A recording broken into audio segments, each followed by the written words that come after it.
Je fais le maximum du moins. Après, il y a des choses qu'on ne peut pas, on ne peut pas éviter. Une colle à bois, ça restera toujours une colle à bois.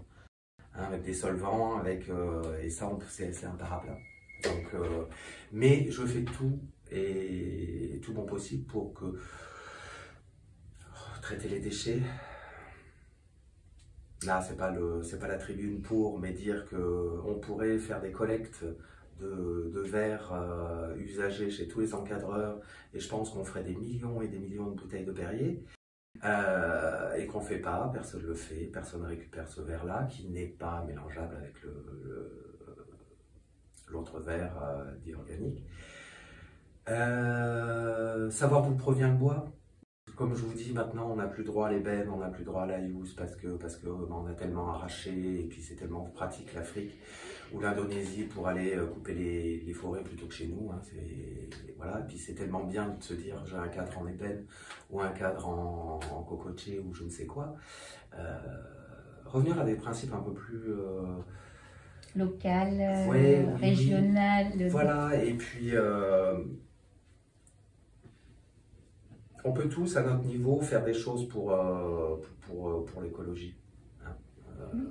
Je ne suis pas un ayatollah de l'écologie, quoique j'y crois réellement. Et donc je fais tout mon possible pour avoir le moins d'impact possible et de faire les choses correctement. Mais je crois que c'est une vague depuis une dizaine d'années. Les anciens, les vieux de la vieille, comme on dit, n'ont aucune notion de conservation ni d'écologie. Conservation, ils l'ont. Ils font attention, ils font un joli paquet pour pas qu'il y ait de l'air ou des poussières qui rentrent. Je ne dénigre pas leur travail. Je dis conservation avec les produits, avec le carton, avec le papier. Je vous dis encore une fois, hier, quand j'ai vu qu'elle avait collé ça au scotch, mais le scotch que tout le monde a dans son petit tiroir, c'est-à-dire qu'au bout de 2 ans, ça a bouffé la moitié du papier. Donc on se dit, encadreur, elle a super bien travaillé, il n'y avait rien à dire, mais bon, voilà quoi. Dans 2 ou 3 ans, c'était foutu, l'image était irrémédiablement perdue. Voilà. Donc faire attention au bois, il faudrait faire des choses pour le verre, comme je... Et faire attention à prendre du carton et du papier sans acide. Tout coûte plus cher. Hein. Que je pourrais ne pas le faire et prendre le carton moins cher et le papier moins cher et je me ferais des marges extraordinaires. Hein, mais c'est pas comme ça que je veux travailler, quoi. Et je pense que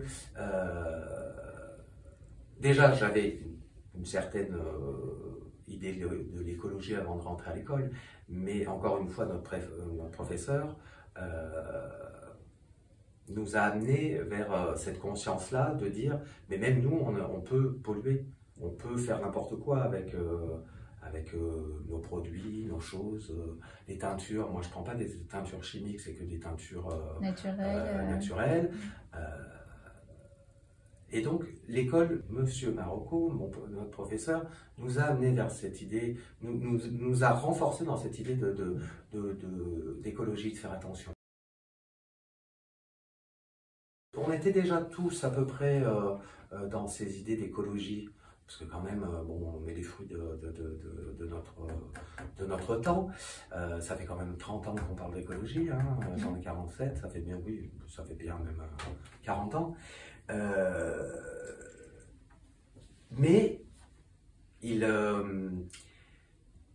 encore appuyé ce truc-là, de dire faire attention, et ça passait plus par la protection de l'œuvre, qui après ça découle sur l'écologie.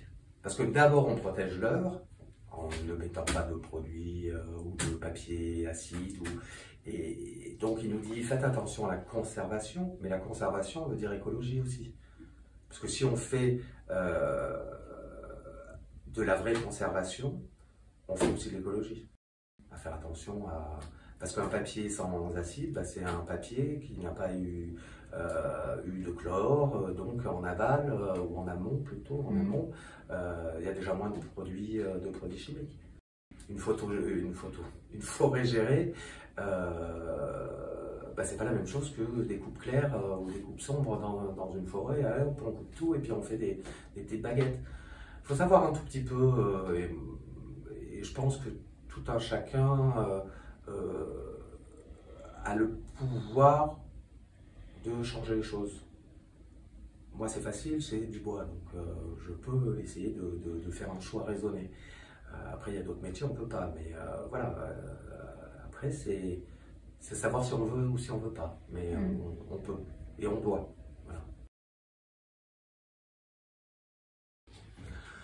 Alors, j'estime faire le maximum, hein, comme je viens de l'expliquer. Il n'y aurait que cette histoire donc, du verre qui mettre en place quelque chose pour récupérer tout ce verre dont on ne sait pas quoi faire et qui reste polluant quand même. Hein. Bon là, étant seul et étant tout nouveau, presque nouveau, j'ai pas trop le temps, mais voilà, ce serait une chose à faire, ce serait d'aller plus vers le recyclage du verre, au moins. Voilà.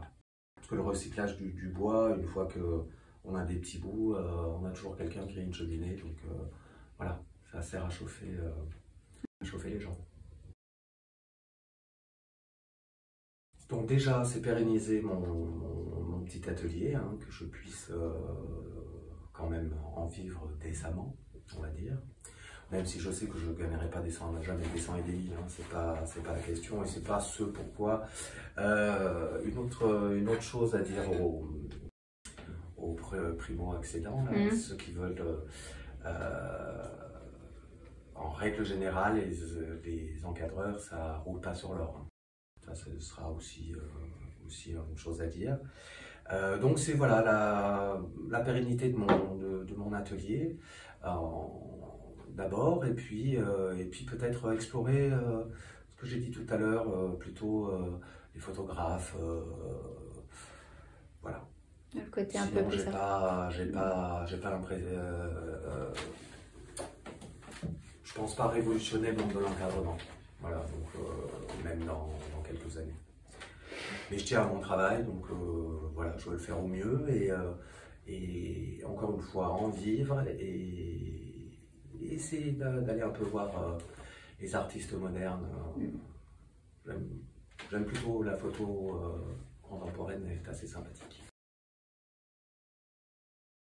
J'en ai plein, hein, mais alors il y en a un qu'on a fait au tout départ, 3 mois après notre ouverture, et c'était un encadrement énorme. C'est-à-dire grand, mais 1 mètre, presque 2 mètres sur 1,50 m, le truc, même on n'arrivait même pas à tourner dans l'atelier avec tout ça. Donc ça a été des grosses sueurs aussi pour couper un verre aussi grand. On en a cassé 2, et plus vous cassez, et plus vous êtes stressé. Et puis au final, ça s'est bien passé parce qu'on l'a rendu et qu'ils ne sont pas venus nous voir 1 mois après pour dire il est tombé ou il s'est cassé. Et là, c'était vraiment le premier travail titanesque du truc, mais pourquoi on a pris ce chantier, quoi? Parce que là, c'était un chantier. C'était, je me souviens, une photo de 3 postérieures jeunes filles marchant sur la plage. Je m'en souviendrai toute ma vie. Toute ma vie. Voilà. Et puis le deuxième, c'est ce manuscrit de Victor Hugo que j'ai eu entre les mains et ça m'a fait quelque chose parce que c'est un objet assez extraordinaire et qu'avec le client, on a réussi à faire un encadrement qui le mettait vraiment en valeur. C'était la page entre 2 verres et avec une jolie baguette, non vraiment très jolie. Voilà, les deux plus marquants. Ou alors il y a eu le premier cadre qu'on a fait et c'était une toile qui venait de chez une mémé qui représentait une maison dans un paysage de neige, mais la neige était violette et qu'on a fait l'encadrement bleu et violet et ça c'était assez marrant.